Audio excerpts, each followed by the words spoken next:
Dear students, we are going to start real numbers. Class 10th mathematics हम start कर रहे हैं यहाँ पर, और हमें पता होना चाहिए कि रियल नंबर्स हम 9th क्लास में ऑलरेडी पढ़ के आ चुके हैं। और 9th क्लास में हमने क्या पढ़ा था, रियल नंबर्स क्या होते हैं और किस तरह से हमें उन्हें क्लासिफाई करते हैं, rational numbers, irrational numbers, integers, etcetera etcetera. तो मैं रियल नंबर्स के बारे में थोड़ी सी बात करूंगा। रियल नंबर्स जो होते हैं उन्हें रियल क्यों कहा जाता है, यह आपको क्लास 11th में पता चलता है। लेकिन रियल नंबर्स किन डिजिट से मिलकर बने होते हैं वो हम अच्छे से जानते हैं। रियल नंबर 1 2 3 4 5 6 7 8 9 एंड 0 और डेसिमल, इन सबसे मिलकर जो नंबर्स बनते हैं वो रियल नंबर होते हैं। कोई भी नंबर अगर आप इनकी हेल्प से लिखें तो वह एक रियल नंबर होगा, जिसमें आप अच्छे से जानते हैं पॉजिटिव इंटीजर्स हो सकते हैं, नेगेटिव इंटीजर्स हो सकते हैं। पॉजिटिव इंटीजर्स होते हैं, नेगेटिव इंटीजर होते हैं, रैशनल नंबर्स होते हैं, rational numbers is also real numbers. Obviously कोई भी नंबर आप इनसे लिख सकते हैं। आप रैशनल नंबर्स को कुछ इस तरह से लिखा जाता है, 5/2 अगर आपने लिखा तो इससे आप 2.5 भी लिख सकते हैं, मतलब साफ है, इससे आपने इस तरह से लिख दिया। इर्रेशनल नंबर्स भी होते हैं, इर्रेशनल नंबर्स होते हैं। इनफैक्ट रैशनल नंबर दो तरह के होते हैं, टर्मिनेटिंग और नॉन टर्मिनेटिंग, तो उसकी भी हम आगे बात करेंगे आज थोड़ी सी। लेकिन क्लास 10th मैथ्स में हम जो रियल नंबर्स के बारे में पढ़ते हैं वह केवल पॉजिटिव इंटीजर्स तक लिमिटेड है। हम क्लास 10th में जो पढ़ते हैं according to CBSE syllabus, two important properties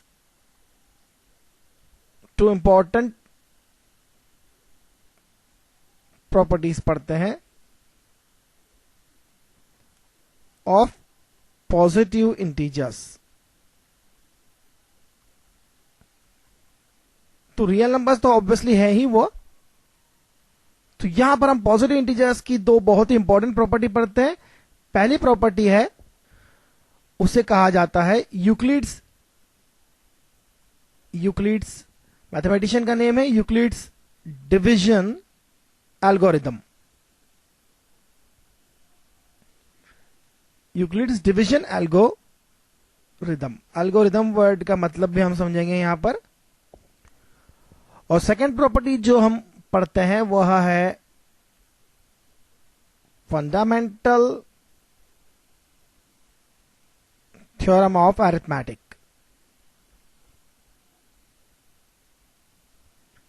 और यह हम क्लास 10th में पढ़ते हैं under the chapter real numbers. Euclid's division algorithm की अगर हम बात करें, एल्गोरिथम क्या होता है? एल्गोरिथम होता है, it is series of well defined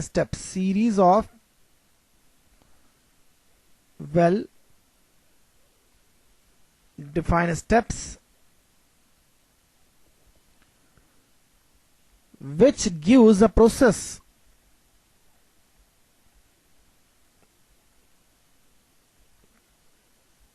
to solve a problem. This is algorithm basically। मतलब साफ है, आपने डिवीजन करना सीखा होगा। डिवीजन में आप कैसे कैसे करते हैं, स्टेप बाय स्टेप आपको अच्छे से पता होगा। आपने फर्स्ट डिवाइड किया, रिमाइंडर निकाला, फिर डिवाइड किया। तो अगर आप इसे लिख दें स्टेप वाइज, इस प्रोसेस को स्टेप वाइज लिस्ट कर दें, तो यह एक एल्गोरिथम कहलाता है। तो यूक्लिड्स डिवीजन एल्गोरिथम कहां यूज होता है वह हमें समझेंगे, और डिवीजन से उसका किस तरह से रिलेशन है यह समझेंगे हम। डिवीजन करना आपको अच्छे से पता होगा। हम अगर ए को बी से डिवाइड करें तो यहां पर हमें एक रिमाइंडर भी मिलता है। रिमाइंडर मतलब जो डिवीजन के बाद बचा रह गया, जिसका आप डिवीजन फर्दर नहीं कर सकते हैं बी से, वह रिमाइंडर मिलता है। जैसे आपको याद होगा, हम इसे लॉन्ग डिवीजन प्रोसेस में जिस तरह से लिखा करते थे, ए जो है नंबर है हमारा, बी से उसे डिवाइड करना है, तो यहां क्वेश्चन रहता है और लास्ट में आपको मिलता है रिमाइंडर, जिसे फर्दर बी से डिवाइड नहीं किया जा सकता, सो ऑन। तो दिस इज बेसिकली रिमाइंडर। तो यूक्लिड्स डिवीजन एल्गोरिथम जो है वह कहां यूज होता है वह हम समझेंगे। वह यूज होता है to find HCF of two positive integers. और यही हमें इस चैप्टर में समझना है कि किस तरह से आप HCF फाइंड कर सकते हैं दो पॉजिटिव नंबर का with the help of Euclid's division algorithm. लेकिन उसके पहले हमें यूक्लिड्स लेमा को समझना होगा, लेमा क्या होता है और ये एल्गोरिथम आखिर किस तरह से हम डिफाइन करते हैं, स्टेप्स क्या होती है, यह समझना होगा। और उसके बाद हम देखेंगे फंडामेंटल थ्योरम ऑफ अरिथमेटिक क्या होता है और इसके क्या यूजेस हैं। तो पहले हम खत्म करते हैं यूक्लिड्स डिवीजन एल्गोरिथम क्या होता है, इसे समझने की कोशिश करते हैं। Euclid's division lemma, Euclid scientist का नाम है और डिवीजन को आप अच्छे से जानते हैं क्या होता है। डिवीजन हमारा एक प्रोसेस होता है, multiplication, subtraction, addition and division like. Lemma word का मतलब जो है वो थ्योरम जैसा ही होता है। लेमा का मतलब होता है, और lemma is a proven statement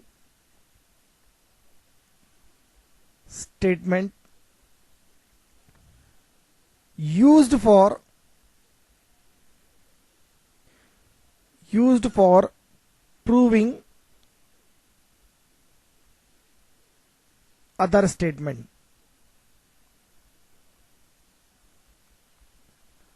तो अच्छी बात है, यह एक स्टेटमेंट होता है जिसकी हेल्प से आप अदर स्टेटमेंट्स को प्रूव करते हैं। तो यहां पर हम यूक्लिड्स डिवीजन लेमा को राइट अप करते हैं। For given positive integers,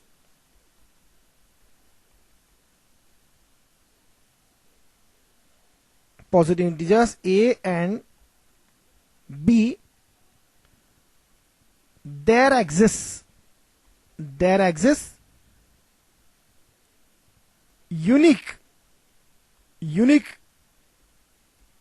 integers, Q and R,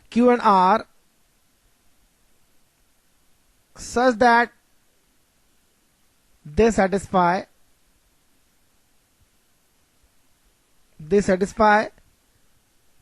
the equation A is equal to BQ plus R। and we know obviously अगर हमने A को B से डिवाइड किया तो रिमाइंडर जो है वो मिलता है, और रिमाइंडर जो होता है वो ऑब्वियसली जो डिवाइजर होता है उससे छोटा होता है। ऑब्वियसली रिमाइंडर कैन बी 0 और ग्रेटर देन 0। तो यहां जो R है वो रिमाइंडर है, वी कॉल इट रिमाइंडर, जो बच गया। तो इस प्रोसेस को बड़ी आसानी से समझा जा सकता है। अगर आप 8 डिवाइड बाय 3 करते हैं तो यू नो आपका जो डिवीजन प्रोसेस है उसके अकॉर्डिंग आप क्या करेंगे, 3 इंटू 2 6 हो जाएगा, सब्ट्रैक्ट करेंगे यहां मिलेगा 2, this 2 is remainder and this 2 is basically आपका Q। तो यहां पर आप देख सकते हैं 8 जो है वह हो जाएगा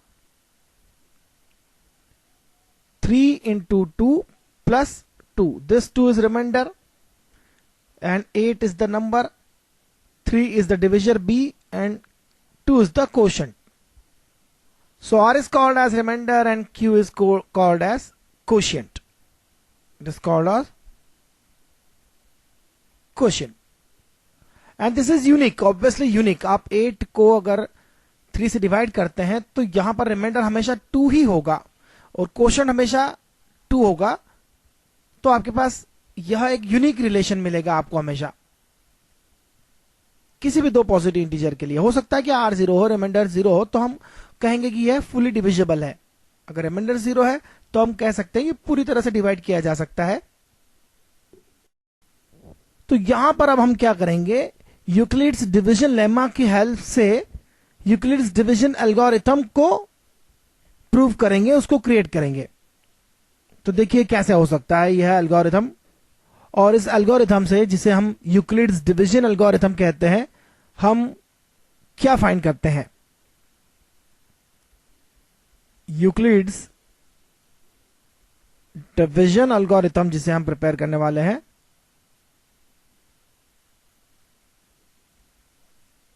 यूक्लिड्स डिवीजन एल्गोरिथम जो है is used to compute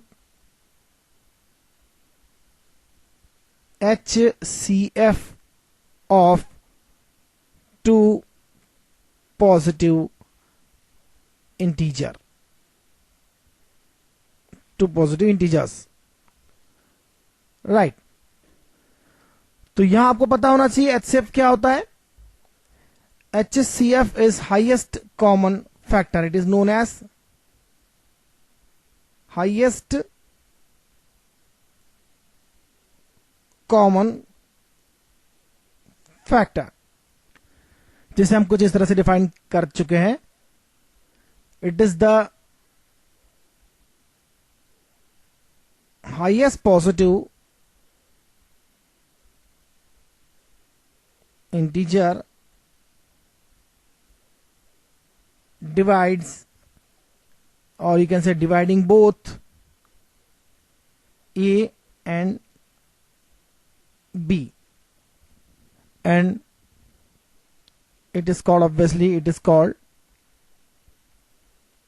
HCF of A and B. A and B का हाईएस्ट कॉमन फैक्टर वह नंबर होता है जो A और B दोनों को डिवाइड करता है। ऐसे बहुत से नंबर हो सकते हैं जो A और B दोनों को डिवाइड करें, लेकिन HCF जो होता है उन सब नंबर्स में सबसे बड़ा होता है। इसलिए कॉमन फैक्टर तो बहुत सारे होते हैं, A और B को जो डिवाइड करेगा, दोनों को डिवाइड करेगा, उसे हम कॉमन फैक्टर कहेंगे। लेकिन ऐसे सारे कॉमन फैक्टर्स में जो हाईएस्ट होता है, जिसकी न्यूमेरिकल वैल्यू सबसे ज्यादा होती है, उसे हम हाईएस्ट कॉमन फैक्टर कहते हैं। तो यूक्लिड्स डिवीजन एल्गोरिथम से हम दो पॉजिटिव इंटीजर्स का, टू पॉजिटिव इंटीजर्स का HCF फाइंड करते हैं।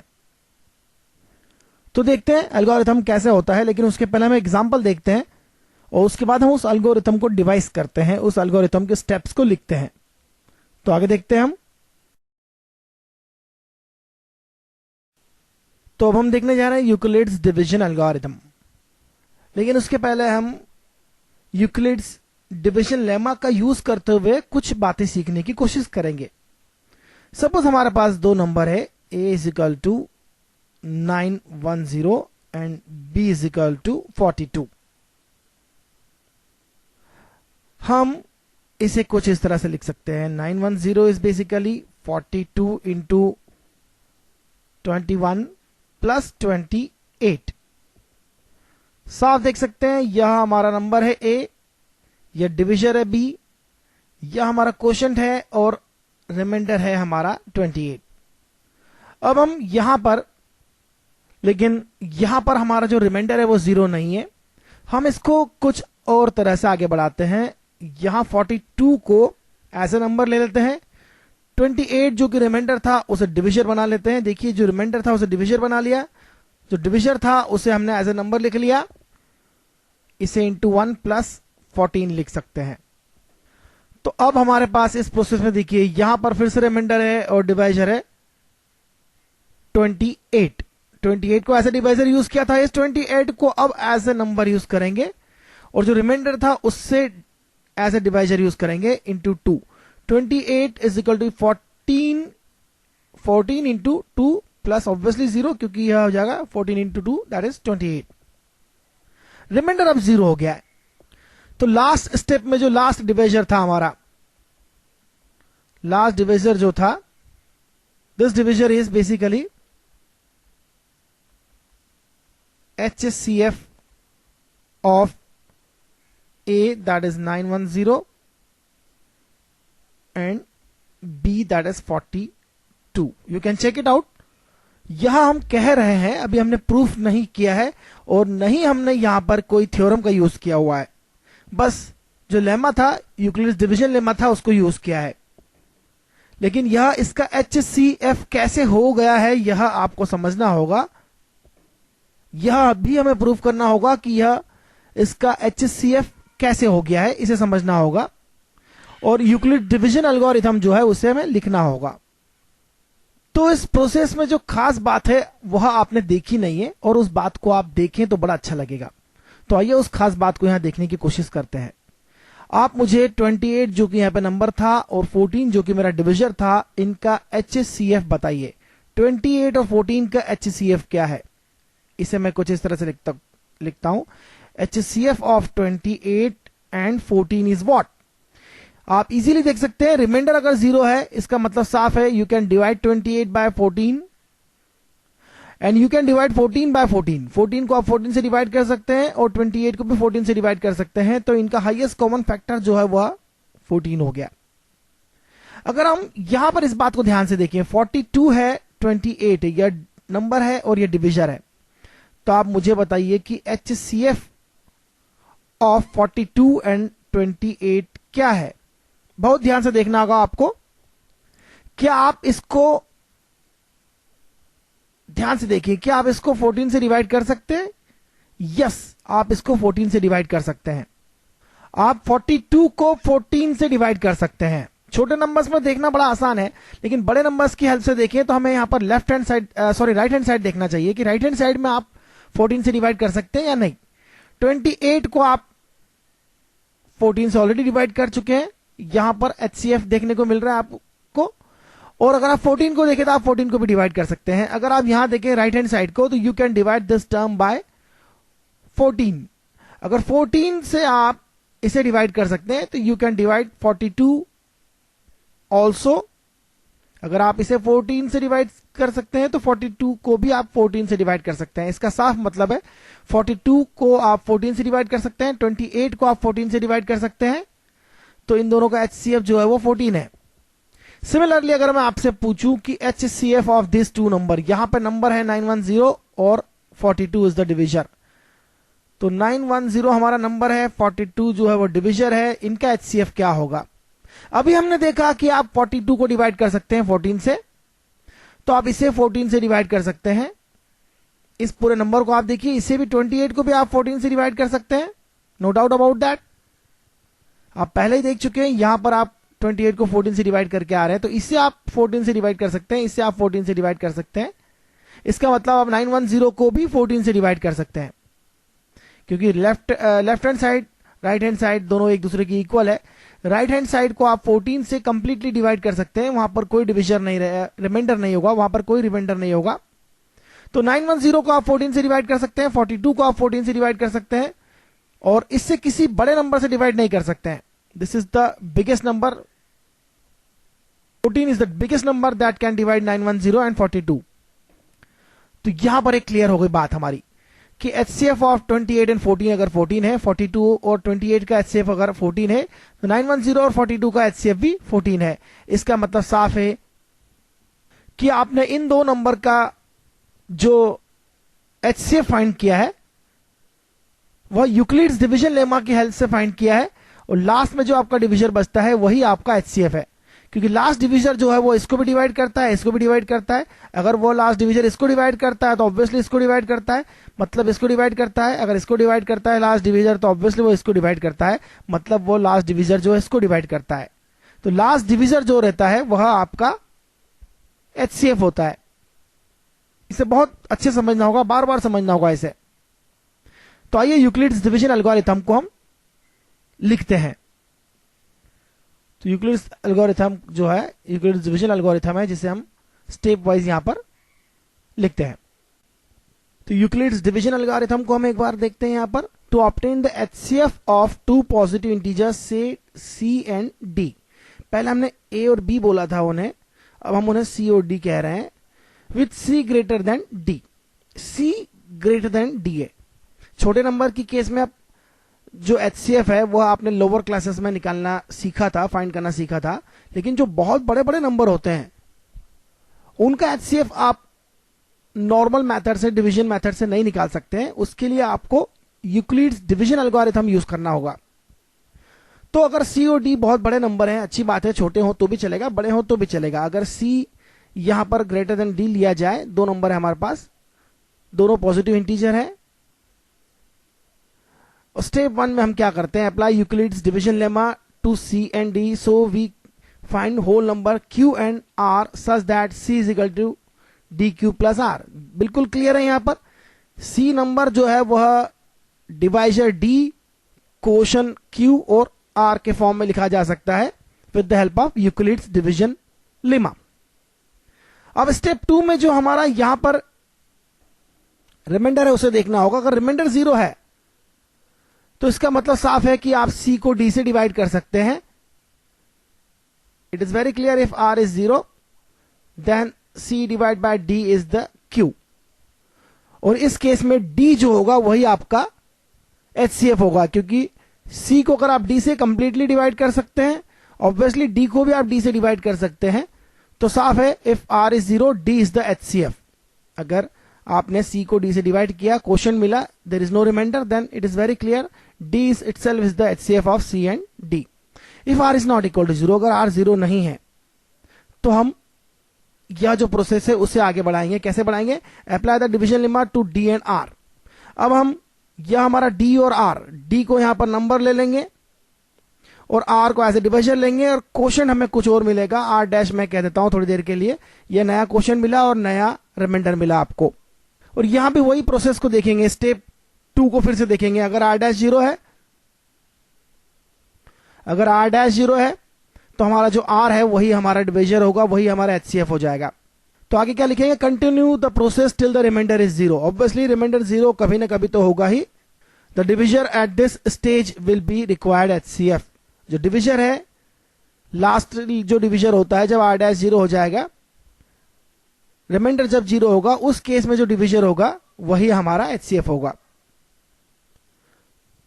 तो बात सिंपल है, पहले लेमा अप्लाई करेंगे और जो हमारा डिवीजर है वो नंबर बन जाएगा और रिमाइंडर जो है वो डिवीजर बन जाएगा, एंड सो ऑन। तो इसे बार बार देखना होगा, 2-3 बार देखेंगे अच्छे से समझ में आ जाएगा। इसके आगे हम देखते हैं, एक एग्जांपल देखते हैं इस पर हम।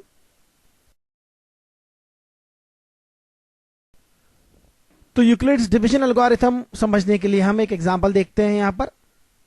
To obtain the HCF of two positive integers say c and d with c greater than d, follow the steps below. Suppose we have c that is 4620।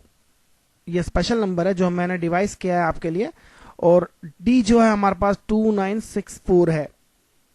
अब इतने बड़े नंबर्स के लिए आप नॉर्मल मेथड से एचसीएफ फाइंड करेंगे तो आपको थोड़ा टाइम लगता है, और इनसे ज्यादा बड़े नंबर है तो आपको उनका एचसीएफ फाइंड करने में बहुत मुश्किल होती है। तो यहां यूक्लिड्स डिवीजन लेमा लगाते हैं, c is equal to D Q plus r form में लिखते हैं। C is equal to d is the divisor, q is the quotient and r is the remainder form में लिखते हैं इसे सबसे पहले। सी जो है 4620 है, हमारा डिवीजर है 2964। आप साफ देख सकते हैं डिवीजर में केवल 1 का मल्टीप्लाई हो पाएगा, क्वोशंट यहां 1 है, और रिमाइंडर होगा आपका 1656, क्योंकि 2964 और इंटू 1 प्लस 1656 जो होता है वह 4620 होता है। यहां हमारा रिमाइंडर है आर, 1 है हमारा क्वोशंट, और यह हमारा डिवीजर है, और यह हमारा नंबर है। अब यहां पर रिमाइंडर 0 नहीं है, इसलिए जो डिवीजर है उसी को हम हमारा नंबर बना लेंगे, और जो रिमाइंडर है उसे हम, जो हमारा डिवीजर है उसे हम नंबर बना लेंगे, और जो रिमाइंडर है उसे डिवीजर बना लेंगे। और देखते हैं, साफ दिख रहा है 1656 जो है वह इससे less than more than half है। इसका मतलब यहां हम 1 से मल्टीप्लाई करेंगे, क्योंकि 1656 में 2 का मल्टीप्लाई करेंगे तो वो इससे ज्यादा हो जाएगा, और यहां होगा 1308। अब आप देख सकते हैं यहां हमारा रिमाइंडर जो है 1308 है, यह हमारा रिमाइंडर जो है 0 नहीं है। अब हम 1656 को हमारा नंबर ले लेंगे, और जो हमारा रिमाइंडर है 1308 उसे डिवीजर बना लेंगे, और क्वोशंट ऑब्वियसली यहां पे फिर से 1 हो जाएगा, कोई प्रॉब्लम नहीं, क्वोशंट यहां पर 1 रहेगा, और रिमाइंडर होगा 348। फिर से अगर हम ध्यान से देखें तो 348 जो है वह हमारा यहां पर डिवीजर हो जाएगा, और नंबर हो जाएगा 1308। अब आप देखिए क्या मिल रहा है आगे आपको, 348 के साथ में 3 से मल्टीप्लाई करेंगे, आपको मिलेगा रिमाइंडर 264। अब हमारा 348 हो गया नंबर, 264 हो गया डिविजर इंटू 1 ऑब्वियसली, और रिमाइंडर जो होगा वो होगा 84। Obviously it is going long, लेकिन प्रोसेस बड़ा इंटरेस्टिंग हो गया। 264 अब नंबर हो गया, 84 हमारा रिमाइंडर जो था वह 0 नहीं है, इसलिए वो हमारा डिविजर हो गया, और इंटू 3 आ जाएगा यहां भी। रिमाइंडर क्या होगा, रिमाइंडर होगा 12। अब 84 जो है वह हमारा नंबर हो जाएगा, 12 जो है हमारा डिविजर हो जाएगा, और 7 जो है, देखिए यह हमारा डिविजर है, इसे डी कहेंगे थोड़ी देर के। 7 जो हमारा कोशेंट है, और 84 जो है वो हमारा नंबर है, न्यू नंबर है। इनफैक्ट बार बार नंबर बदलते गए, आप सी डैश लिख दीजिए, सी डबल डैश लिख दीजिए, क्यू डबल डैश लिख दीजिए, मतलब नया नोटेशन दे दिया हमने इसे। Now you can see the remainder, it is 0 now. Continues the process till the remainder is 0. Now remainder is 0. The divisor at this stage will be the required HCF. यहां जो divisor है वह हमारा HCF हो गया, 12 is the HCF। अब हम इसे समझने की कोशिश करते हैं, आखिर 12 HCF है ही क्यों? 12 से बड़ा कोई नंबर HCF नहीं हो सकता क्या? छोटा तो ऑब्वियसली होगा, 3 और 4 HCF डिवाइड करेंगे, लेकिन हमें सबसे बड़ा डिविजर चाहिए, हाईएस्ट कॉमन फैक्टर चाहिए, मतलब साफ है 12 से बड़ा नहीं होना चाहिए यहां पर। अब हम देखें तो क्या क्या मिलेगा यहां पर। ये 12 जो है वह 84 और 12 का HCF है। It is the HCF of 84 and 12, no doubt about that, because 12 can divide 12 as well as 84। 84 can be divide by 12, और रिमाइंडर सॉरी वहां पर क्वोशंट होगा 7। 84 बाय 12 विल बी द 7, मतलब साफ है 84 को आप 12 से डिवाइड कर सकते हैं, 12 को आप 12 से डिवाइड कर सकते हैं, इसलिए मैं साफ कह सकता हूं HCF जो है 84 और 12 का जो है वो 12 है, हमारा 12 है। आप यहां बताइए मुझे कि इसका HCF क्या होगा। HCF जो है 84 और 264 का HCF 12 होगा कि नहीं होगा।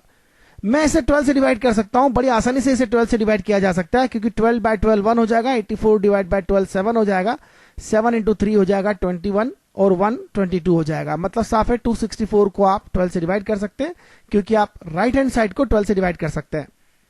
अगर आप राइट हैंड साइड को 12 से डिवाइड कर सकते हैं, इसका साफ मतलब है कि लेफ्ट हैंड साइड को भी आप 12 से डिवाइड कर सकते हैं, तो 264 को 12 से डिवाइड कर सकते हैं। क्वेश्चन यह उठता है कि 12 से बड़ा नंबर जो होगा उससे डिवाइड कर सकते हैं क्या?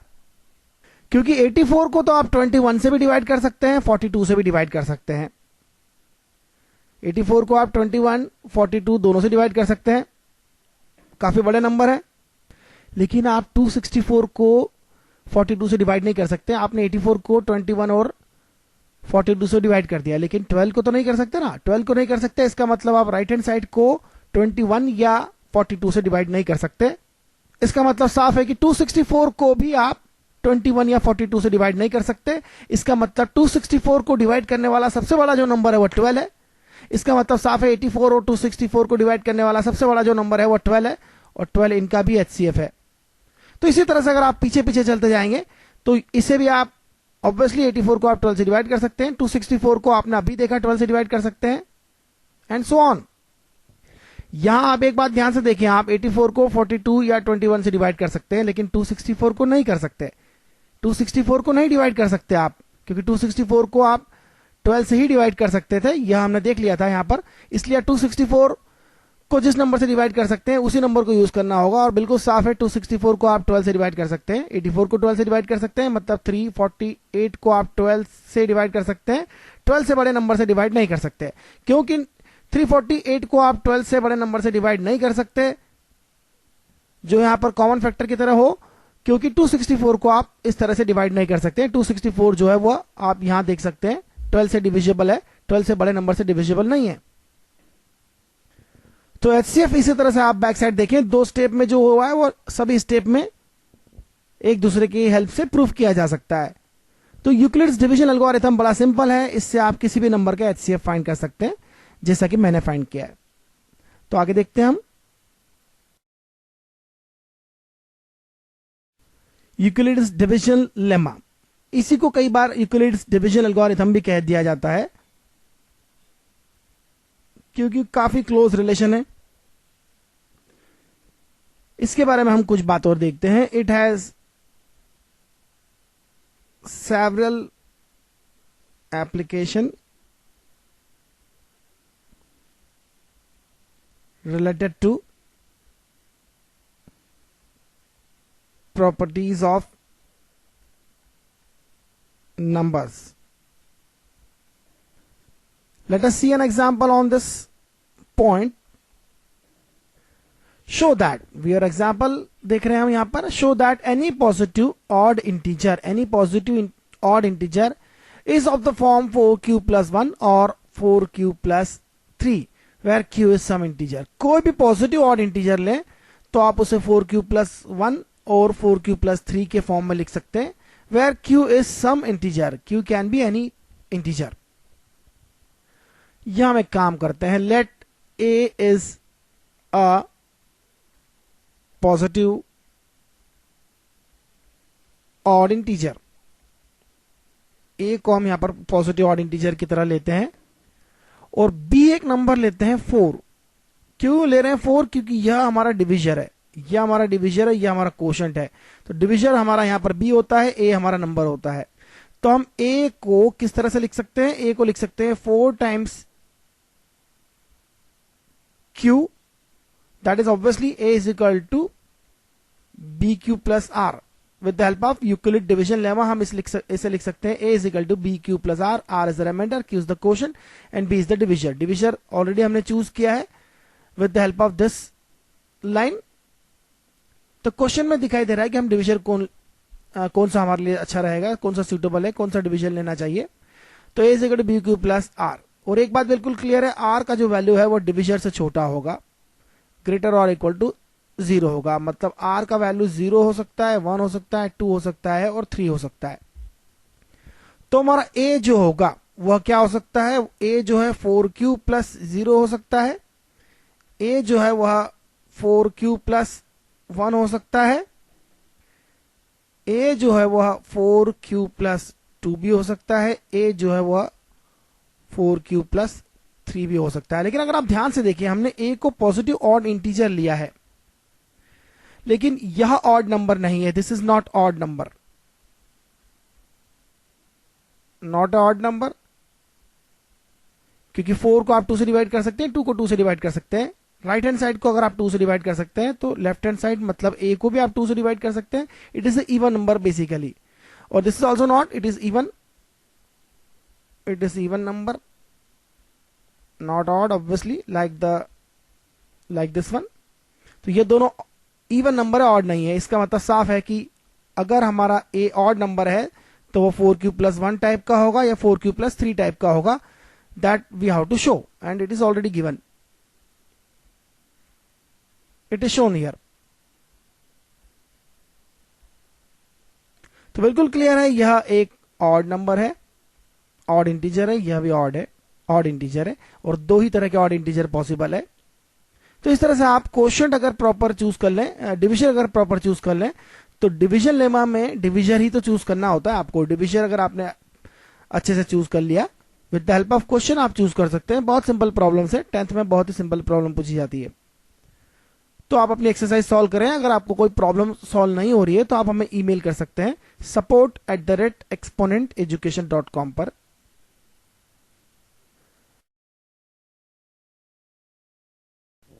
फंडामेंटल थ्योरम ऑफ अरिथमेटिक काफी इंटरेस्टिंग है। इस चैप्टर का यह दूसरा थ्योरम है जिसे हम समझने की कोशिश करते हैं। आपको नंबर्स के बारे में अच्छे से पता होगा। नंबर्स होते हैं या तो प्राइम नंबर्स होते हैं या कॉम्पोजिट नंबर होते हैं। जो प्राइम नहीं है वह कॉम्पोजिट नंबर होता है। सपोज प्राइम नंबर अगर आप बात करें 2, 3, 5, 7, 11, these are prime numbers. You can not divide them by any other number. Composite number is just like 6, 8 because you can break 6 into 2 primes and 8 into 2 into 4 and so on. तो fundamental theorem of arithmetic जो है यह positive integer से related है। इसलिए मैं सबसे पहले यहां लिखूंगा it is related to multiplication of positive integers. कुछ थ्योरम जो है वह नेगेटिव इंटीजर्स पर भी एप्लीकेबल है, लेकिन हमारी स्टडी जो है इस पर्टिकुलर चैप्टर में, इस पर्टिकुलर क्लास में केवल पॉजिटिव इंटीजर्स तक लिमिटेड है। Related to multiplications of positive integers. तो फंडामेंटल थ्योरम ऑफ अरिथमेटिक जो है वह पॉजिटिव इंटीजर्स के मल्टीप्लीकेशन से रिलेटेड है। और जो पॉजिटिव इंटीजर्स होते हैं वह दो तरह के होते हैं, प्राइम होते हैं या कंपोजिट होते हैं, जो बाकी प्राइम नंबर से मिलकर बने होते हैं, उनके मल्टीप्लीकेशन से बने होते हैं। तो थ्योरम क्या होती है उसे हम समझते हैं, और इस थ्योरम के यूजेस जो है वो हम लिखते हैं। यूजेस जो है इस पर्टिकुलर चैप्टर में बहुत सारे यूजेस होते हैं, लेकिन हम पर्टिकुलर चैप्टर में दो यूज देख रहे हैं। एक तो हमें यूज प्रूव करना है, टू प्रूव इरैशनैलिटी। इरैशनैलिटी का मतलब है जो इरैशनल नहीं है, इरैशनैलिटी ऑफ नंबर्स लाइक √2, √3 एक्सेट्रा। इस तरह के नंबर जो है उनकी इरैशनैलिटी प्रूव करना है। सेकंड जो यूज है इस फंडामेंटल थ्योरम ऑफ अरिथमेटिक का वह है to know which rational number, in fact we have to say which rational number is terminating or non-terminating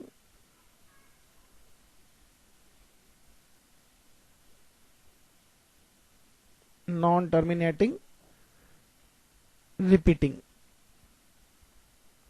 यह बात आप जानते हैं, जैसे मैं डिवाइड करता हूं 8/2, इट टर्मिनेट्स ऑब्वियसली। सपोज मैं फाइंड करता हूं 6/4, it is basically 3/2, it is basically 1.5। तो यह टर्मिनेशन हो रहा है। If you divide 6/5 it is about 1.2, 9/4 that is 2.25। तो यह टर्मिनेट हो रहा है। लेकिन नॉन टर्मिनेटिंग कैसे होते हैं यह भी आप जानते हैं, 10/3, this is 3.3333 and so on up to the infinity. ये रिपीटेटिव है। तो यह रैशनल नंबर्स की प्रॉपर्टी है कि वो टर्मिनेटिंग है या नॉन टर्मिनेटिंग है, यह हमें फाइंड करना है with the help of fundamental theorem of arithmetic. तो आइए देखते हैं इस थ्योरम का statement.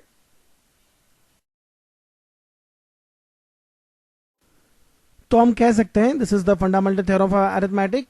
Every composite number can be expressed factorised as a product of primes and this factorisation is unique. यह बात हम बहुत अच्छे से जानते हैं। Suppose we take 27, it can be written as 7 into 3. If we take 24, we can write it as 2 into 2 into 2 into 3. Unique है यह फैक्टराइजेशन। ऑर्डर ऑफ राइटिंग जो है वो डिफरेंट हो सकता है। 2 to the power 3 into 3 लिखें, 2 is the prime, 3 is the prime, 3 into 2 to the power 3 लिखें। ऑर्डर जो है वह कंसिडर नहीं करना है। तो बिल्कुल साफ कह सकते हैं every composite number can be expressed और you can say factorized as a product of primes and this factorisation is unique. This factorisation is unique. It is apart from the order in which the prime factors occur. Prime factors का जो order है उससे आपको नहीं देखना है। और ऐसा हम पहले भी पिछली क्लासेस में भी पढ़ चुके हैं, और इसे बेसिकली प्राइम फैक्टराइजेशन मेथड भी कह सकते हैं आप। फंडामेंटल थ्योरम ऑफ अरिथमेटिक जो है वह प्राइम फैक्टराइजेशन मेथड में यूज होता है। यह थ्योरम जो है प्राइम फैक्टराइजेशन मेथड में यूज होता है, और इस थ्योरम का यूज करके हम प्राइम फैक्टराइजेशन करते हैं और एचसीएफ और एलसीएम निकालते हैं। एचसीएफ और एलसीएम क्या होते हैं यह भी हमें समझना है और हमें फाइंड भी करना है। तो आइए हम देखते हैं एक एग्जांपल जिससे हमें यह पता चलेगा कि हम इसका यूज कैसे करते हैं। Let us find HCF and LCM of 6 and 20। तो सबसे पहले हम इनके प्राइम फैक्टराइजेशन करते हैं। 6 का प्राइम फैक्टराइजेशन जो होगा 2 × 3 होगा।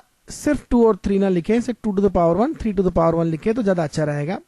और यहाँ पर हम जब भी लिखते हैं, अगर ऑर्डर इंपॉर्टेंट नहीं है, यह बात अच्छी है, लेकिन हम फिर भी ऐसा ऑर्डर लेते हैं कि छोटा प्राइम पहले बड़े प्राइम बाद में, तो ज़्यादा अच्छा रहता है हमें उसे एनालाइज करने में। और 20 को भी अगर आप इस तरह से लिखें प्राइम फैक्टराइजेशन मेथड से, तो बड़ी आसानी से 2 × 5 लिख सकते हैं। तो यह हो जाएगा 2 to the power 2 × 5 to the power 1। तो HCF क्या होता है? HCF ऑफ 6 and 20 हम कैसे फाइंड करते थे, इसे भी समझना होगा। HCF ऑफ 6 and 20 जो है वह 2 है। बेसिकली 2 to the power 1 इसे लिखें और इसे समझते हैं कि यह क्या है। This is the product of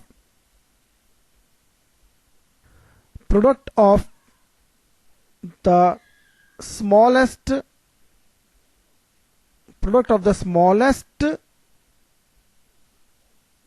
power of each common prime factor in the given numbers। In fact उनके एक्सपांशंस में अगर हम ध्यान से देखें, smallest power of each common prime factor. Common prime factor in दोनों में क्या है? यहां 3 जो है वह कॉमन नहीं है, 5 कॉमन नहीं है। कॉमन जो है वह हमारा 2 है और कॉमन 2 है। और इसमें स्मॉलेस्ट पावर कौन सी है? Smallest power 2 to the power 1 है। 2 to the power 2 जो है वह अकेला है। अगर यहां पर कुछ अलग होता तो कैसे इसे डिफाइन करते हैं, यह भी हमें समझना चाहिए। तो मैं आपको बताता हूं, एक एग्जांपल यहां ले लेता हूं। सपोज मेरे पास नंबर कुछ ऐसा होता जिसमें 2 to the power 2 होता, 3 to the power 1 होता, 5 to the power 2 होता, 7 to the power 2 होता। दूसरा नंबर जो है इसे मैं लिखता हूं m और इसे लिखता हूं n। दूसरा नंबर जो है वो 2 to the power 1 होता, 3 to the power 2 होता, 5 to the power 1 होता और 11 to the power 1 होता। Product of smallest powers of each common prime factor. Product निकालना है। किनका प्रोडक्ट निकालना है? स्मॉलेस्ट पावर वाले common prime factors. Common prime factor अगर आप ध्यान से देखें, 2 और 2 कॉमन है, 3 और 3 कॉमन है, 5 और 5 कॉमन है, 7 और 11 कॉमन नहीं है। और इनकी स्मॉलेस्ट पावर जो है उनका प्रोडक्ट फाइंड कर लीजिए आप। कॉमन प्राइम फैक्टर आपने आइडेंटिफाई कर लिया है, इनकी स्मॉलेस्ट पावर का प्रोडक्ट फाइंड करिए। इन तीनों की स्मॉलेस्ट पावर अगर यहां देखें आप, तो 2 to the power 1 जो है वह स्मॉलर पावर है, 2 to the power 2 bigger power है, तो 2 to the power 1 into 3 to the power 1 smaller power है, 3 to the power 2 bigger power है, तो स्मॉलर पावर्स का प्रोडक्ट निकालना है। यहां भी 5 to the power 2 है, 5 to the power 1 है, तो स्मॉलर पावर है। यह बेसिकली HCF हो जाएगा इन दोनों नंबर्स का। तो बड़ा सिंपल सा तरीका है। अब हम देखते हैं LCM किस तरह से होगा। LCM 6 और 20 दो नंबर्स का LCM डिफाइन कर लेते हैं पहले हम। It is the product of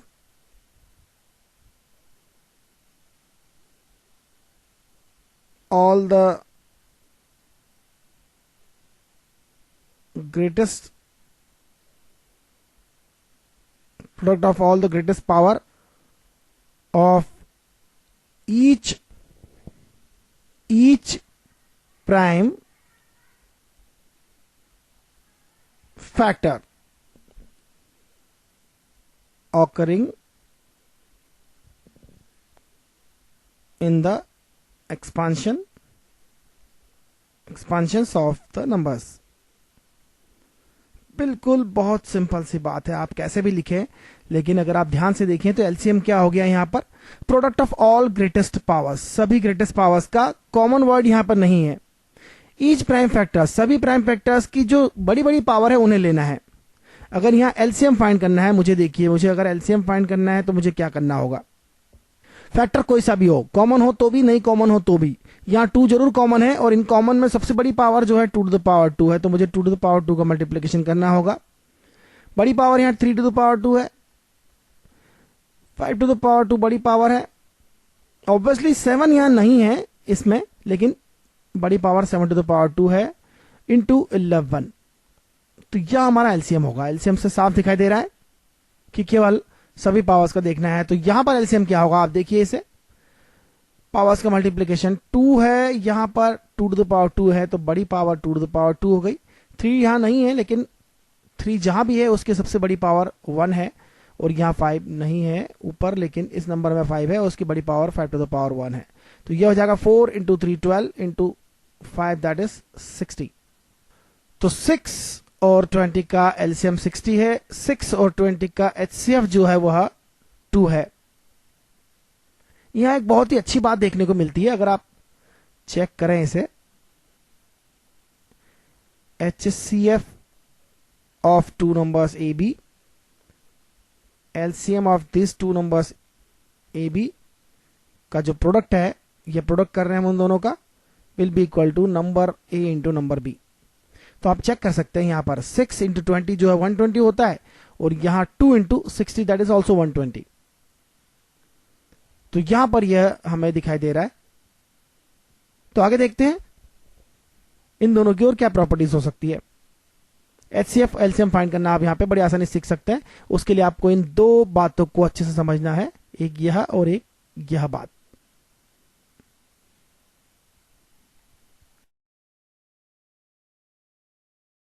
fundamental theorem of arithmetic में फैक्टराइजेशन हमने किया था, और हमने एलसीएम और एचसीएफ फाइंड करना सीखा था। एचसीएफ 2 नंबर का अगर हम उनके एलसीएम से मल्टीप्लाई करें तो यह उन 2 नंबर्स के प्रोडक्ट के इक्वल होता है। लेकिन अगर हम 3 नंबर का एचसीएफ फाइंड करें तो हम फाइंड तो कर सकते हैं फंडामेंटल थ्योरम ऑफ अरिथमेटिक से, यह भी फाइंड कर सकते हैं, और एलसीएम भी फाइंड कर सकते हैं इन 3 नंबर्स का with the help of this theorem, but this is not equal to a into b into c. हालांकि ये हमारा कंसर्न भी नहीं है क्लास 10th में, हमें इसे देखने की जरूरत भी नहीं है, लेकिन इससे एज ए फॉर्मूला यूज करके आप एचसीएफ और एलसीएम फाइंड कर सकते हैं, बड़े बड़े नंबर्स का फाइंड कर सकते हैं। तो बड़े बड़े नंबर्स में अगर आपको उनका एचसीएफ एलसीएम में 2 में से कोई एक फाइंड कर सकते हैं, तो दूसरा बड़ी आसानी से फाइंड कर सकते हैं फिर। तो आगे देखते हैं हम फंडामेंटल थ्योरम ऑफ अरिथमेटिक की दूसरी प्रॉपर्टीज, दूसरा uses. Revisiting irrational numbers. Real numbers के बारे में हमने पढ़ा है, यह रियल नंबर्स इररेशनल और रैशनल नंबर से मिलकर बना होता है। यहां पर इररेशनल नंबर्स हमें वह देखना है जो हमारे जाने पहचाने नंबर्स का स्क्वायर रूट है, जैसे कि √2, √3, √5। हालांकि पाई जो है वह इररेशनल नंबर है, एक्सपोनेंट जो नंबर होता है वह इररेशनल नंबर है, जिसके बारे में हम आगे की क्लास में पढ़ते हैं। हमने लोअर क्लासेस में √2, √3 की इररेशनलिटी के बारे में कुछ प्रूफ नहीं दिया है। हम यहां पर प्रूफ करेंगे कि √2, √3, √5 एक्सेट्रा जो नंबर्स हैं यह इररेशनल नंबर है, और कैसे प्रूफ करेंगे यह हमें समझना है। इसके पहले हमें एक थ्योरम की जरूरत होगी। थ्योरम जो हम यहां प्रूफ करेंगे, यह हमारी थर्ड थ्योरम है। यहां पर late P is a prime number, P is a prime number, and P divides A. P अगर A को डिवाइड करता है, P अगर A स्क्वायर को डिवाइड करता है, P divides A square, then P also divides A। बिल्कुल साफ दिखाई दे रहा है, अगर P A स्क्वायर को डिवाइड करता है then P will also divide A itself. यहां पर हमारा A जो है where A is a positive integer, A is a positive integer. इस थ्योरम को हम प्रूफ करते हैं। सबसे पहले लेट A के फैक्टराइजेशन कुछ इस तरह से हो सकते हैं, ए की प्राइम फैक्टराइजेशन अगर आप करते हैं जिसमें P1, P2, P3 etcetera etcetera up to Pn है, और यहां पर हम कुछ इस तरह से लेते हैं कि P1 is less than P2 is less than P3, मतलब एक इंक्रीजिंग ऑर्डर में ले लेते हैं तो ज्यादा अच्छा रहेगा। अगर हम ए स्क्वायर की बात करें तो ए स्क्वायर यहां पर होगा P1 square, P2 square, P3 square, P1, P2, P3 all are primes. Obviously prime factorisation किया है हमने तो ऑल दीज आर प्राइम्स। तो यह हमने क्या किया है, प्राइम फैक्टराइजेशन किया है। प्राइम फैक्टराइजेशन किया है, it will go up to Pn to the power 2। सीधी बात है, ए स्क्वायर को मैं कुछ इस तरह से भी लिख सकता हूं, P1, P2, P3 and Pn and P1, P2, P3 यह सभी प्राइम है, ये बिल्कुल क्लियर है।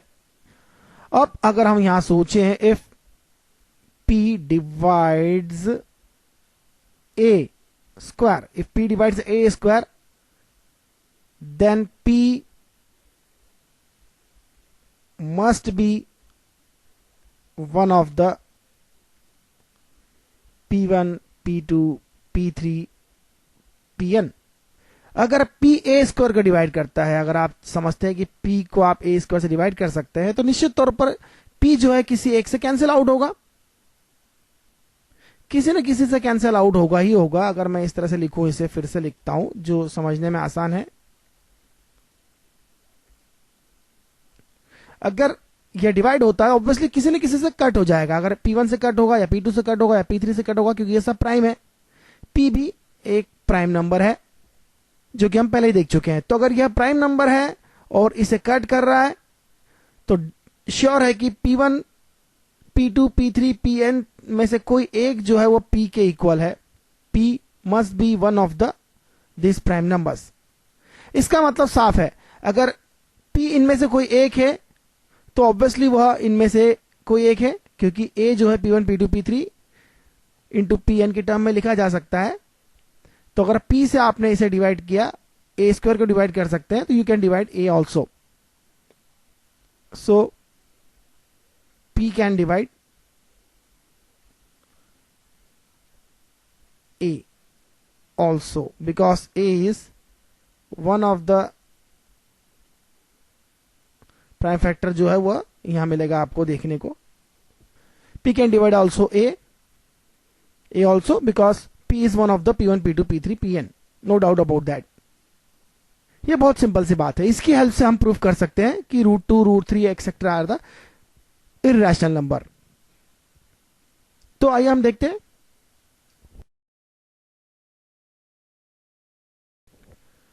तो यहां प्रूव करते हैं, लेट अस प्रूव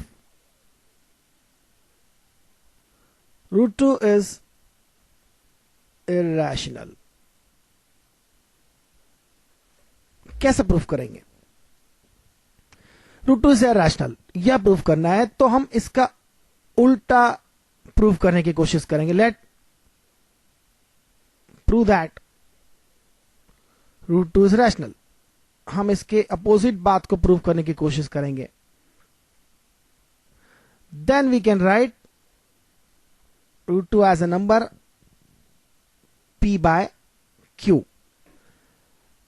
अगर आप P और Q को कट कर सकते हैं तो फाइनली कट करके लिख दीजिए आप इसे, और इसे लिख दीजिए A by B।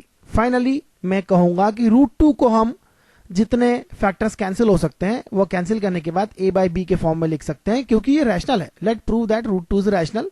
तो √2 को हम A by B के फॉर्म में लिख सकते हैं, where A and B are को प्राइम। यह बहुत अच्छी टर्म है, को प्राइम आपके लिए नया हो सकता है वर्ड यहां पर। को प्राइम का मतलब यह है कि अब आप उन्हें आपस में कोई फैक्टर ऐसा नहीं है जिससे कट कर सके। को प्राइम का एग्जांपल अगर हम देखें तो यहां देख सकते हैं 7/2, 7 and 2 आर को प्राइम, आर को prime,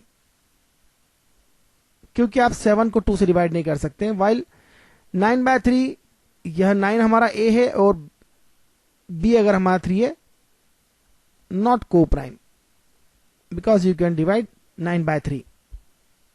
similarly you can right 11/4, ये को प्राइम नंबर है आपस में, 11 और 4 आर द को prime number, why you right 12/4 not को प्राइम एट ऑल, क्योंकि आप 12 डिवाइड बाय 4 कर सकते हैं, तो अगर कर सकते हैं तो कर दीजिए, ये हो जाएगा 12/4 that is 3/1। Now this is 3 and 1 which are को प्राइम, तो अल्टीमेटली आपको को प्राइम नंबर तक पहुंचना है। अगर कट कर सकते हैं, कट करने के बाद हमने इसे लिख दिया a by b, you cannot further divide a by b because these are co-prime, that's simple। तो a को हम कैसे लिख सकते हैं, a को हम लिख सकते हैं √2 टाइम्स b, a को √2 टाइम्स b लिख सकते हैं, और अब हम यहां पर लिखते हैं, इसका स्क्वायर कर सकते हैं, स्क्वायर करने पर हमें मिलेगा a square is 2b square, और इससे आप लिख सकते हैं b square is a square by 2। मतलब बिल्कुल साफ है, अगर आप देखें तो मैंने इसे रैशनल मान लिया है। I have to prove that √2 is a rational number and √2 is equal to a by b, then any rational number can be written as a by b where a and b are the integer numbers, co-prime numbers। तो मैं लिख सकता हूं a is √2b, square करने पर a square जो है वो 2 टाइम्स b स्क्वायर होगा, b स्क्वायर को a स्क्वायर बाय 2 लिख दिया। Obviously it is a integer, क्योंकि b is a integer, b square एक इंटीजर है तो a स्क्वायर बाय 2 एक इंटीजर है, इसका मतलब साफ दिखाई दे रहा है a square can be divided by 2, a square can be divided by 2। तो हमारा जो पहला थ्योरम था उसके according a can also be divided by 2, अगर a स्क्वायर को आप 2 से डिवाइड कर सकते हैं तो a जो है a can also be divided by 2। इसका साफ मतलब है कि a को हम लिख सकते हैं 2 टाइम्स सम नंबर, क्योंकि a को आप 2 से डिवाइड कर सकते हैं, dividing a by 2 you can write another number, it is a integer. तो ठीक है, यहां से हम अगर a को 2 से डिवाइड कर सकते हैं तो a को हम 2 से लिख सकते हैं, और यहां अगर मैं a को 2 से लिखता हूं तो देखिए क्या मिलेगा, 2b स्क्वायर जो है a स्क्वायर की जगह मैं 2c लिखूंगा तो ये हो जाएगा 4c स्क्वायर, और इसका साफ मतलब है b square is 2c square. इसका साफ मतलब है c स्क्वायर जो कि एक इंटीजर है, c अगर इंटीजर है तो c स्क्वायर भी एक इंटीजर है, और c स्क्वायर अगर एक इंटीजर है तो c स्क्वायर को अगर आप b स्क्वायर बाय 2 लिख सकते हैं यहां से, इसका मतलब you can divide b square by 2। तो इससे जो मीनिंग निकलता है, इसका मीनिंग यह है कि b स्क्वायर को अगर आप 2 से डिवाइड कर सकते हैं तो आपको एक इंटीजर मिलेगा। If you can divide b square by 2 then you can write this line also, b also can be divided by 2। लेकिन हमने एक एज्यूमशन लिया था यहां पर कि a और b जो है को प्राइम है, you cannot divide them, you cannot cancel them by some factor, मतलब हम उनमें से कॉमन फैक्टर नहीं निकाल सकते हैं। को प्राइम वह नंबर है जिनसे आप एक दूसरे को किसी भी तरह से फर्दर डिवाइड नहीं कर सकते, उनका कोई भी फैक्टर जो है कॉमन नहीं है। तो a और b में कोई भी कॉमन फैक्टर नहीं है, लेकिन यहां हमने यह देख लिया कि a can also be divided by 2, also we find that b can also be divided by 2। अगर a को भी 2 से डिवाइड कर सकते हैं, b को भी 2 से डिवाइड कर सकते हैं, तो वह दोनों कॉमन फैक्टर हो गया यहां पर 2, और इसका मतलब a और b जो है को प्राइम नहीं हो सकते। अगर रैशनल होता तो यह कॉन्ट्रैरी नहीं मिलती, यह अपोजिट रिजल्ट नहीं मिलता, यह रैशनल नहीं है, this is not rational, √2 is not rational, that's why we can say √2 is irrational number. Rational नहीं है इसलिए वह इरैशनल नंबर है, and this is the proof. You can not prove directly that √2 is irrational, ये एक ही तरीका है जिससे आप प्रूफ करने की कोशिश करेंगे कि वो रैशनल है, और रैशनल प्रूफ करने की कोशिश में आप उसे a बाय b को को प्राइम लिखेंगे, a और b को प्राइम है, और इस a और b को अगर आप फर्दर एग्जामिन करते हैं तो आपको पता चलता है कि अगर आप इसे रैशनल की तरह ट्रीट कर रहे हैं तो a और b दोनों को आप फिर से कैंसिल कर सकते हैं। साफ दिखाई दे रहा है कि √2 cannot be written as a by b where a and b are integers। √2 cannot be written as a by b where a and b are the integers। a और b इंटीजर ऐसे इंटीजर नहीं हो सकते हैं जो मिलकर एक rational number बनाए जो रूट 2 के इक्वल हो। इसका मतलब साफ है, root 2 cannot be written as a rational number and root 2 is not a rational number, root 2 is a irrational number। तो यही बात तरीका है, आप किसी भी नंबर को इस तरह से प्रूफ कर सकते हैं। कोई भी नंबर, चाहे रूट 3 रूट 5, सभी का प्रूफ करने का तरीका यही है।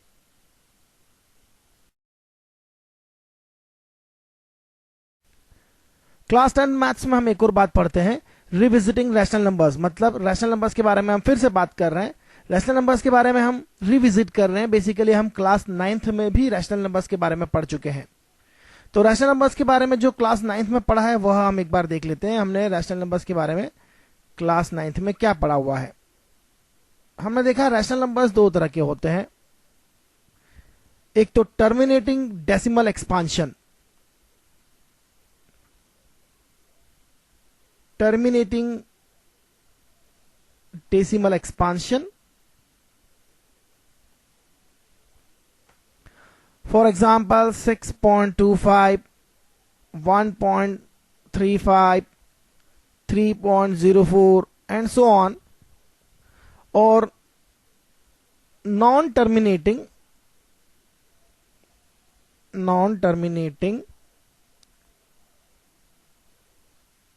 repeating decimal expansion।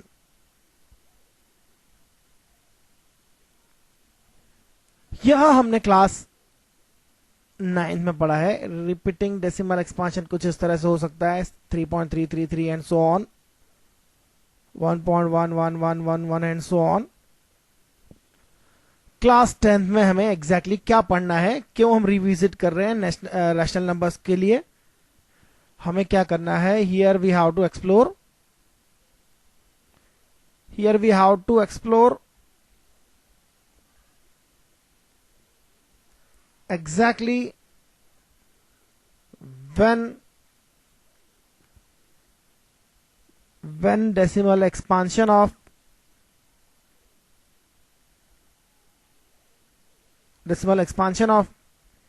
p by q is a rational number where q is not equal to 0, when is terminating,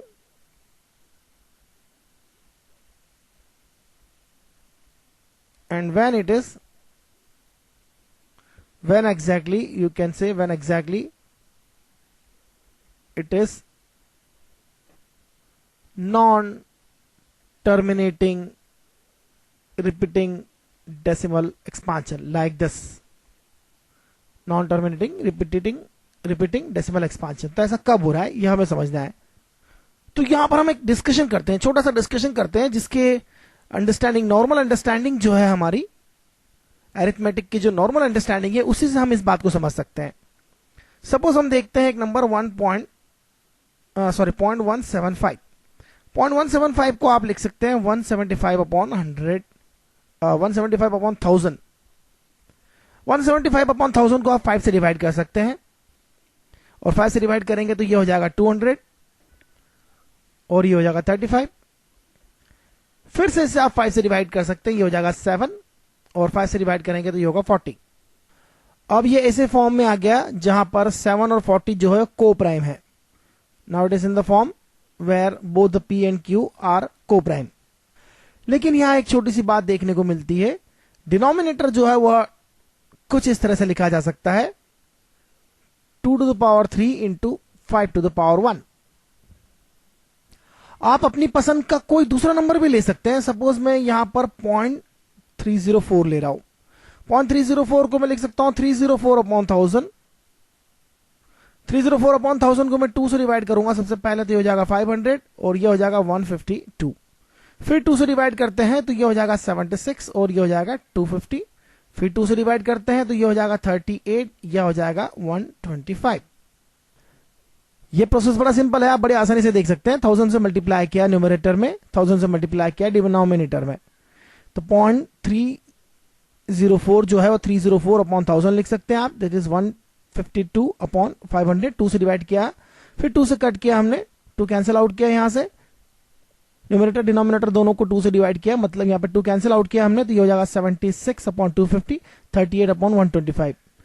अब आप इसे 2 से डिवाइड नहीं कर सकते, न ही 3 से डिवाइड कर सकते हैं, और न ही 5 से डिवाइड कर सकते हैं, न ही किसी और नंबर से डिवाइड कर सकते हैं. दीज आर को प्राइम नाउ. 38 एंड 125 आर को प्राइम नाउ. लेकिन 125 को आप लिख सकते हैं 5 टू द पावर 3, और यह 38 है. आप अपनी पसंद का कोई सा भी नंबर ले लीजिए, क्या मिलेगा आपको? अल्टीमेटली क्या मिलेगा? अल्टीमेटली P बाय Q मिलेगा आपको. किसी भी नंबर को आप इस तरह से लें, उसको 1000, 10,000, 10 किसी से भी मल्टीप्लाई कर दीजिए, क्योंकि ये टर्मिनेटिंग डेसिमल एक्सपांशन है. टर्मिनेटिंग डेसिमल एक्सपांशन है इस रैशनल नंबर का.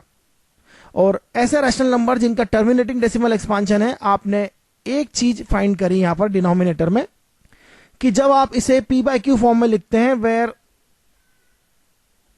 P एंड Q आर को प्राइम, जब P और Q को प्राइम है, तो यहां पर एक बात आपको पता होना चाहिए कि जो Q है उसे आपने 2 टू द पावर n और 5 टू द पावर n के फॉर्म में लिखा है या लिख सकते हैं.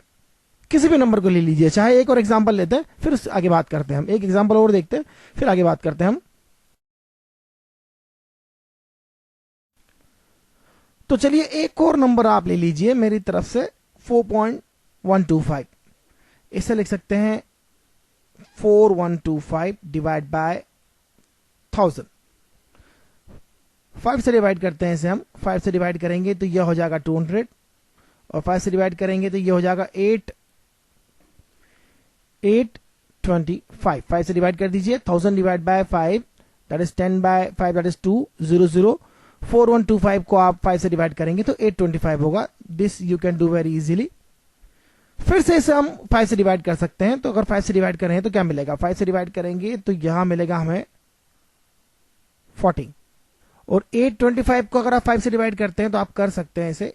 आप देखिए 825 को 5 से डिवाइड करेंगे, ये होगा 5, सब्ट्रैक्ट करेंगे, ये होगा 3 इंटू 2 एंड 6 टाइम्स, तो ये होगा 30, सब्ट्रैक्ट करेंगे, ये होगा 2 एंड 5 इंटू 5 25, तो ये होगा 165. You can do it very easily. फिर 5 से डिवाइड कर सकते हैं तो ये हो जाएगा 8, और यहां हो जाएगा 33. 5 से डिवाइड किया, 165 को 5 से डिवाइड किया तो ये हो जाएगा 33. Finally you see that this is again 2 to the power 3. 8 is basically 2 to the power 3. तो डिनोमिनेटर में क्या मिल रहा है आपको? हमेशा आप किसी भी टर्मिनेटिंग रैशनल नंबर को इस तरह से लिख सकते हैं. लिखा है, आप चाहे तो जितने चाहे नंबर लेके लिखिए. अल्टीमेटली आपको एक ही बात देखने को मिलेगी, जब आप इसे P बाय Q फॉर्म में लिखेंगे तो Q जो है वह 2 टू द पावर n और 5 टू द पावर m के फॉर्म में मिलेगा, जहां P और Q जो है को प्राइम है. मतलब अब आप इसे फर्दर एक दूसरे को डिवाइड नहीं कर सकते, फर्दर एक दूसरे में कोई कॉमन फैक्टर नहीं फाइंड कर सकते. अल्टीमेटली ये को प्राइम बन जाएंगे. को प्राइम में जो Q होगा, डिनोमिनेटर होगा, वो 2 टू द पावर n और 5 टू द पावर m के फॉर्म में होगा. आप इसे कितने भी नंबर पर एक्सपेरिमेंट करके देख लें. तो अल्टीमेटली रिजल्ट क्या हुआ? रिजल्ट क्या हुआ ये हम देखते हैं. इस रिजल्ट को हम थ्योरम के फॉर्म में लिखते हैं, और यह थ्योरम आपने खुद डिजाइन करा है मेरे साथ में. बड़ी आसान बात है. Let x be a rational number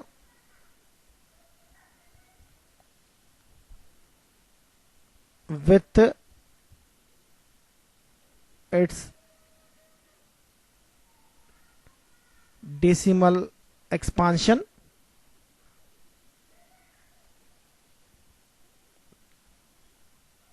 terminates, जिसका डेसिमल एक्सपांशन टर्मिनेट्स होता है. और आपने ऐसे 3 एग्जाम्पल अभी देखे मेरे साथ, और आप चाहे तो और भी खुद भी देख सकते हैं. अल्टीमेटली आपको क्या मिलेगा? अल्टीमेटली हम कह सकते हैं देन x कैन बी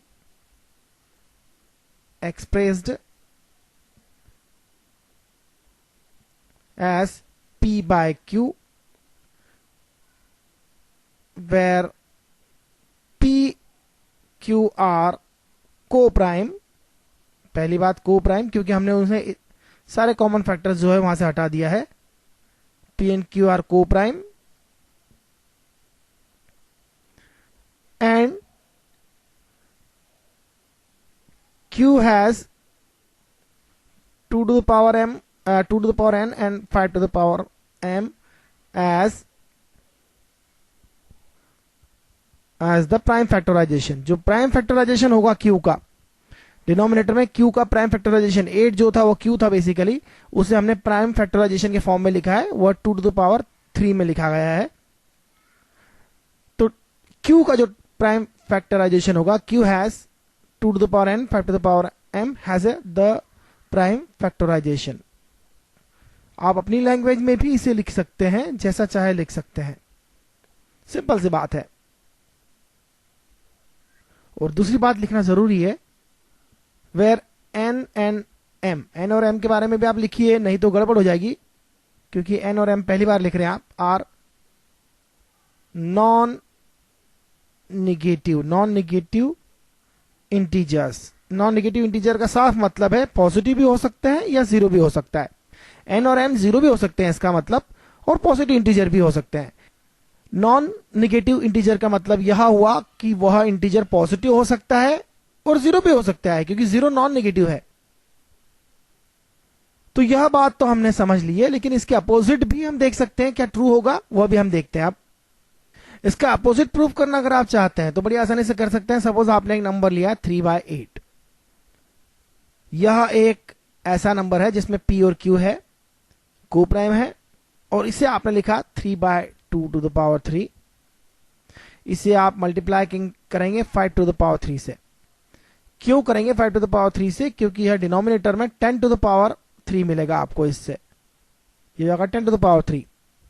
और इसे आप लिख सकते हैं 5 to the power 3 that is 125 into 3 that is 375। तो आप रिवर्स प्रोसेस कर रहे हैं, इसी प्रोसेस का रिवर्स प्रोसेस। अल्टीमेटली आप इसे फिर से लिख सकते हैं 0.375। कोई भी नंबर चूज करिए, ऐसा कोई भी नंबर चूज करिए, आप कोई नंबर चूज करते हैं p/2 to the power n और 5 to the power m। आप इसे मल्टीप्लाई कर दीजिए 2 to the power m और 5 to the power n से, तो ये हो जाएगा 2 to the power m plus n, 5 to the power m plus n। बहुत सिंपल बात है। आपने 2 to the power m और 5 to the power n से क्यों मल्टीप्लाई किया, यह बात आप अच्छे से जानते हैं, क्योंकि डिनोमिनेटर में 2 into 5 10 हो जाएगा, और पावर रूल्स आपको मालूम है, अगर इन दोनों को मल्टीप्लाई तभी कर सकते हैं जब पावर सेम हो, तो पावर सेम हो जाएगा 5 to the power 10 to the 5 into 2, 5 into 2 10, 10 to the power m plus n। और अब तो आप जानते हैं कि सीधे सीधे p into 2 to the power m एक इंटीजर होगा, ये पूरा एक इंटीजर होगा, और इस इंटीजर को आप डिवाइड करेंगे 10 to the power m plus n से, तो यह ऑब्वियसली एक नॉन टर्मिनेटिंग डेसिमल एक्सपांशन वाला रैशनल नंबर होगा। तो यह ऐसा नंबर होगा जिसका डेसिमल एक्सपांशन नॉन टर्मिनेटिंग है, लेकिन उसकी डिनोमिनेटर में कोई सा भी नंबर ले जिसके डिनोमिनेटर में 2 to the power m 5 to the power m वाला डिनोमिनेटर है, कोई सा भी नंबर, और ये प्राइम नंबर है ऑब्वियसली, तो आपको ऐसा नंबर मिल जाएगा जिसका डेसिमल एक्सपांशन आप देख सकते हैं कि टर्मिनेटिंग है। मतलब ठीक इसकी उल्टी बात भी आप यहां पे प्रूफ कर सकते हैं, और उसको आप थ्योरम के फॉर्म में लिख सकते हैं। अगर आपको बुक को देखें तो ये थ्योरम नंबर 1.6 हो जाएगा, तो देख सकते हैं इसे भी आप। तो अभी हमने जो एग्जांपल लिया था उससे हम क्या प्रूफ कर सकते हैं, उससे हमने क्या प्रूफ किया, इनफैक्ट हमने ये थ्योरम को जस्टिफाई किया है। Let x is equal to p/q be a rational number such that the prime factorisation of q is of the form 2 to the power n 5 to the power m where n m are non negative integers। obviously last theorem की तरह यहां भी n और m जो है वह non negative integer है। then x has a decimal expansion which terminates। that's very simple। किसी भी नंबर को लेकर आप प्रूव कर सकते हैं, आप कोई सा भी नंबर ले लीजिए, इसको आप इस तरह से प्रूव कर सकते हैं। डिनोमिनेटर में आपको 10 की पावर बनाना है, अगर डिनोमिनेटर में 5 और 2 की पावर्स हैं तो आप उसे 2 और 5 की अपोजिट पावर्स कुछ ऐसी पावर से मल्टीप्लाई कर दें जिससे वो 10 का पावर बन जाए, दैट्स इट, जो कि हम लास्ट एग्जांपल में देख चुके हैं। तो उसे उसका डेसिमल एक्सपांशन टर्मिनेट करेगा, यह हमारा थ्योरम यहां पर क्लियर हो जाता है हमें। लेकिन दोस्तों एक बात बड़ी इंपॉर्टेंट है यहां पर, अगर कोई नंबर ऐसा है जिसका डेसिमल एक्सपांशन हम जानना चाहते हैं, वह नंबर कुछ ऐसा है जो p बाय क्यू के फॉर्म का है, and p and q are को prime, obviously p and q are को prime, and q is not of the form 2 to the power n 5 to the power m। तो क्या होगा अगर denominator 2 to the power n 5 to the power m के form में है, तो आप उसका डेसिमल एक्सपांशन को टर्मिनेटिंग प्रूफ कर सकते हैं बिना किसी प्रॉब्लम के। लेकिन p बाय q एक नंबर है जहां p और q को प्राइम है, और q is not of the form 2 to the power m 2 to the power n and 5 to the power m। तो क्या होगा, यह डेसिमल एक्सपांशन, इसका डेसिमल एक्सपांशन जो x का decimal expansion, x is a rational number here, इसका decimal expansion terminating होगा या नहीं होगा, यह हमें डिस्कस करना है। तो एक छोटी सी बात देखिए, सपोज 1/3 देखें, 1/3 क्यों देखें, तो 1/3.3333 सो ऑन होगा। 1/4 नहीं लेंगे क्योंकि 1/4 2 to the power n और 2 to the power m वाले एक्सपांशन में होगा। 1/2 ऑलरेडी वह 2 to the power n वाले एक्सपांशन में होगा। 1/5 भी नहीं लेंगे क्योंकि वहां भी q जो है वो 5 to the power 1 के फॉर्म में होगा। 1/6 अगर आप लेते हैं तो यह 1/2 इंटू 1/3 के फॉर्म में लिखा जा सकता है। चलो 7/6 लेते हैं, अच्छा रहेगा। 7/6 भी ले सकते हैं आप, कोई फर्क नहीं पड़ता। ऐसा कोई नंबर ले जिससे आपको लगे कि हाँ ये टर्मिनेट होगा। इसका एक्सपांशन अगर आप देखें, इसका डेसिमल एक्सपांशन होगा 1.166666, मतलब साफ है यह नॉन टर्मिनेटिंग है।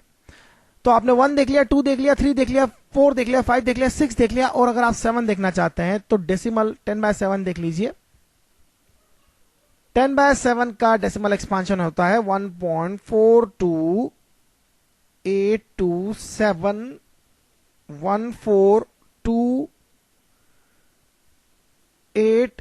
यहां 5 होगा 1.428571428571 यहां 428571 जो है वह रिपीटेटिंग है। 428571 जो है वो रिपीट हो रहा है, बार बार रिपीट। क्या होगा यह देखना चाहिए आपको, रिपीट हो रहा है यहां पर 428571 तो ये टर्मिनेट नहीं हो रहा है। 8 का देखें, अगर आप देखें 3/8 सपोज, तो 8 is of the form 2 to the power 3, इसलिए यह नहीं होगा, यह टर्मिनेट होगा, यह ऑलरेडी प्रूफ हो चुका है। 9 जो है वह टर्मिनेट होगा, नहीं होगा, टर्मिनेटिंग नहीं होगा। अगर आप 10 to the power 9 देखें, 10/9 देखें, तो यह 1.11111111 रिपीटिंग 1 हो रहा है, यहाँ पर वहां 1 का रिपीटेशन हो रहा है। तो बिल्कुल साफ है कि जिनका denominator 2 to the power n और 5 to the power m के फॉर्म में नहीं है, कोई और नंबर है या प्राइम नंबर है, तो वह रिपीटिंग डेसिमल एक्सपांशन वाला होगा। तो इसी पर बेस्ड हम ये थ्योरम लिख सकते हैं। यहां थ्योरम हम डिस्प्ले करते हैं। तो हम देख रहे हैं यहां पर theorem, let x is equal to p by q where p by q be a rational number such that the prime factorisation of q is not of the form 2 to the power n 5 to the power m where n m are non-negative integers obviously, then x has a decimal expansion which is non-terminating, that is repeating or recurring type of decimal expansion obviously। तो यहां हम एक बात देख चुके हैं, अगर आप इसका रिवर्स देखें तो इसको आप किसी भी तरह से टर्मिनेट होता हुआ नहीं देख रहे हैं, और इन नंबर्स के लिए आपने इसे जस्टिफाई किया है। 1 2 3 4 5 6 7 8 9 10 डिनोमिनेटर में लिया है। जितना आप ऊपर नंबर्स तक जाएंगे आपको हमेशा नॉन रिपीटिंग जैसे रिकरिंग मिलेगा, आपको बार बार नॉन टर्मिनेटिंग मिलेगा, नॉन टर्मिनेटिंग रिपीटिंग रिकरिंग जिसे आप कह सकते हैं डेसिमल एक्सपांशन मिलेगा। तो हमारी ये दूसरी लास्ट वाली थ्योरम भी हम लिख सकते हैं, और इस थ्योरम का मुझे लगता है कि और सॉलिड प्रूफ कुछ स्टूडेंट जो है वह डिमांड कर सकते हैं, लेकिन अगर आप ज़्यादा से ज़्यादा नंबर लेके देखें तो आपको यह बात क्लियर हो जाएगी कि इस थ्योरम में जो बात है वह बिल्कुल सही है। और एग्जाम्पल्स आप ट्राई करिए, एक्सरसाइज के प्रॉब्लम सॉल्व करिए आपके बुक से। अगर आपको कोई प्रॉब्लम नहीं आता है तो आप हमें ईमेल कर सकते हैं।